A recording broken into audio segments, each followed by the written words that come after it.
Hello guys, premium কোয়ালিটির drop shoulder একদম নতুন স্টক হয়েছে। সাইজ পাবেন এম থেকে হলে একদম আমি একটা ওয়ার পরে আছি, নিজে দেখতে পাচ্ছেন নাম্বারিং করা। একদম প্রিমিয়াম কোয়ালিটির মধ্যে হবে, একদম ইউনিক।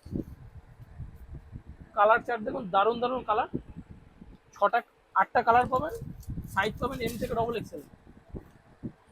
দারুণ সাইজ, এমটাই মনে হচ্ছে 40+। আমি যেটা পরে আছি এটা হচ্ছে এল সাইজ। বুঝতে পারছেন কতটা প্রিমিয়াম। কালারগুলো দেখুন, সব কোনটা ছেড়ে কোনটা নেবে, একদম প্রিমিয়াম কোয়ালিটি। এসব কালেকশন নিতে হলে আপনাদের আসতে হবে রাজ ফ্যাশনে। আমাদের শপের অ্যাড্রেস হচ্ছে রাজ ফ্যাশন, বাসবিহার স্টেশন রোড। বাসবিহার স্টেশন থেকে 2 মিনিট লাগবে। অনলাইন ডেলিভারি হয়ে যাবে। যার যার পছন্দ স্ক্রিনশট নিয়ে অনলাইন ডেলিভারি হয়ে যাবে। আমাদের হোয়াটসঅ্যাপ করতে পারো, স্ক্রিনে হোয়াটসঅ্যাপ নাম্বার দেওয়া থাকবে। সব দারুণ কোয়ালিটির মধ্যে, একদম আলট্রা প্রিমিয়াম কোয়ালিটি। কালার চার্টগুলো দেখুন, কোনটা ছেড়ে কোনটা নেবেন। আটটা কালার, আটটাই একদম ইউনিক। Thank you.